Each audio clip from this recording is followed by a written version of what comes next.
या उस व्यक्ति के पास जाकर गूंगे की एक्टिंग करके भीख मांगने लगा। मगर उस व्यक्ति के पास जाकर कालिया ये भूल गया कि उसे गूंगा बनकर भीख मांगनी थी। भगवान के नाम पर कुछ दे दो बाबा, मैं जन्मजात गूंगा हूँ। कालिया की बात सुनकर वो व्यक्ति बुरी तरह से चौंक गया। अबे जब तू जन्मजात गूंगा है तो फिर बोल कैसे रहा है? कालिया को अचानक ध्यान आया कि उसे तो गूंगे की एक्टिंग करनी थी और फिर वो अचानक से गूंगे की एक्टिंग करने लगा। जबा जबा चबा। कालिया को देखकर वो व्यक्ति समझ गया कि ये इंसान झूठा है। अबे पागल समझा क्या? साले अट्टा कट्टा होकर गूंगा बन के भीख मांग रहा है वे? मारो भाई, सब इसको मारो। इतना कहकर वो कालिया को बुरी तरह से पीटने लगा और आसपास के लोगों ने भी कालिया पर हाथ सेंक दिए। कालिया दर्द से कराहता हुआ अपने दोस्तों के पास चला गया। अबे उन लोगों ने मुझे बहुत मारा बे, पीट पीट कर मेरा बुरा हाल कर दिया। अबे बेवकूफ, तुझे गूंगा बनना था। तूने कभी सुना है कि ये गूंगा ये बोल रहा है कि मैं जन्मजात गूंगा हूँ? तू तो कड़ी का एक्टर है। अब देख, मैं जाता हूँ, सीखना मुझसे कुछ। देख उससे कैसे पैसे ऐड कर लेके आता हूँ, देख। इतना कहकर गोपी उसी व्यक्ति के पास चला गया। भगवान के नाम पे कुछ दे दे बाबा इस अंधे को। मेरे घर में मेरी बीवी और बच्चे 2 दिन से भूखे हैं। उस व्यक्ति को गोपी को देखकर बड़ा तरस आया।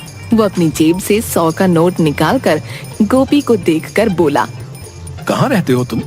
पहले तो तुम्हें इस गांव में कभी नहीं देखा। मैं यहीं पास के गांव में ही रहता हूँ बाबूजी। क्या तुम पैदाइशी अंधे हो? नहीं बाबूजी, कुछ वक्त पहले मजदूरी करते समय दीवार मेरे ऊपर गिर गई। मेरे पास इलाज कराने के लिए पैसे नहीं थे और मेरी आंखें चली गईं। तुम घबराओ मत, अगर तुम्हें और भी पैसों की जरूरत हो तो तुम मुझसे मिल लेना। लेकिन मैं आपसे कैसे मिल सकता हूँ बाबूजी? मैं तो देख ही नहीं सकता। मेरा नाम रामू है, मैं यहाँ का मुखिया हूँ। तुम किसी से भी बोल देना कि मुझे गांव के मुखिया से मिलना है, वो तुम्हें आसानी से मेरे पास पहुंचा देगा। अचानक गोपी ने देखा कि उस दुकान पर एक बड़ा सा सांप बैठा हुआ था, जो धीरे धीरे करके गोपी और मुखिया की ओर बढ़ रहा था। गोपी चिल्लाता हुआ बोला, सांप सांप सांप, अरे भागो सब यहाँ से, यहाँ पर एक बड़ा सा सांप है। गोपी की बात सुनकर दुकान में हड़बड़ी मच गई। लोगों ने तुरंत उस सांप को पकड़कर मार दिया। तुम्हारा बहुत बहुत शुक्रिया भाई, अगर तुम मुझे नहीं बताते तो मेरा यही काम तमाम हो जाता। अचानक मुखिया के दिमाग में एक विचार तेजी से कौंधा। लेकिन तुम तो अंधे हो ना, फिर तुमने सांप को कैसे देख लिया? वो मुझे सांप की आहट सुनाई दे गई। मुझे पता लग जाती है जब सांप आता है। मुखिया गुस्से से आग बबूला हो उठा। झूठ बोलता है साले, अंधा बनकर भीख मांगता है। तुझे शर्म नहीं आती? एक तो वैसे ही अभी पिट कर गया था, अब तेरी बारी है, मारो इसको। इतना कहकर सभी लोग गोपी को मारने के लिए बुरी तरह से जुट गए। गोपी वहां से भागता हुआ अपने दोस्तों के पास पहुंचा।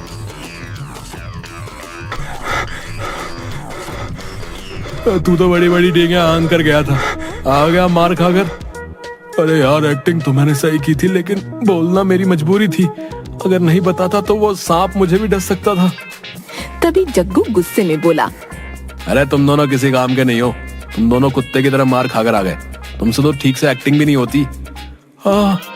तू तो बहुत 30 मार खाए ना, सलमान खान के बाद तो तेरी एक्टिंग का ही नंबर आता है। अब तुम दोनों ध्यान से देखना बे, किस तरह मैं उस गांव के मुखिया को बेवकूफ बनाता हूँ, समझे? रहने दे भाई, मुझे लगता है कि हमें ठिकाना बदल लेना चाहिए। कहीं तो भी अगर पकड़ा गया तो लेने के देने पड़ जाएंगे। मैं तुम लोगों की तरह बेवकूफ नहीं हूँ, बहुत फिल्में देखी है मैंने। मुझे लगता है कालिया सही कह रहा है जग्गू। आज अगर मुंबई चला जाऊंगा तो बड़े से बड़ा रोल मुझे मेरी शक्ल देखकर ही मिल जाएगा, समझे? जाने दे भाई, जाने दे इसको, जाने दे। जा भाई जा। जग्गू बहरा बनकर उसी मुखिया के पास गया। ईश्वर के नाम पे कुछ दे दो बाबा। अभी 2 लोग यहाँ से पिट कर गए। पता नहीं क्यों मुझे तुझ पर भी शक हो रहा है कि तू भी उन्हीं का साथी है। मगर जग्गू उसकी बात पर कुछ नहीं बोला। अबे बहरा है क्या? जग्गू खामोश रहा। भगवान के नाम पर इस बहरे को कुछ दे दो बाबा। समझ गया, जब तू मेरी बात सुनी नहीं रहा था तो इसका मतलब वास्तव में तू बहरा है। मुखिया वही 100 का नोट निकालकर जग्गू को देने लगा कि अचानक दूसरा भिखारी मुखिया के सामने आकर खड़ा हो गया। भगवान के नाम पर कुछ दे दे बाबा। मुखिया उस भिखारी को भी कुछ पैसे देने लगा। तभी उस भिखारी की नजर जग्गू पर पड़ी। वो वही भिखारी था जो कुछ देर पहले उन तीनों दोस्तों को मिला था। मुखिया ने उस भिखारी को देखकर कहा, तू तो यहाँ पर बरसों से भीख मांग रहा है, ले तेरा एक और साथी आ गया। मुखिया की बात सुनकर भिखारी चौंक गया। कौन सा साथी, मैं तो अकेला हूँ। अरे ये देख, ये दूसरा भिखारी है, बेचारा बहरा है, सुन नहीं सकता। पागल हो गए हो क्या मुखिया जी?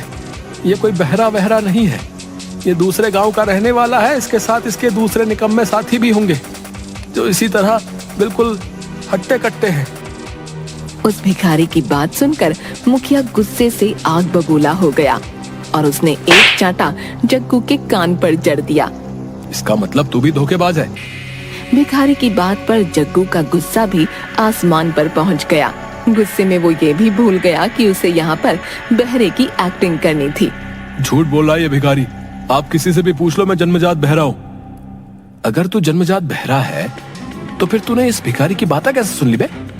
मुखिया की बात सुनकर जग्गू वहाँ से भागने लगा। मुखिया ने चिल्लाकर सभी से कहा, पकड़ो इस नौटंकीबाज को, जरूरी अपने उन दो साथियों की ओर भाग रहा होगा।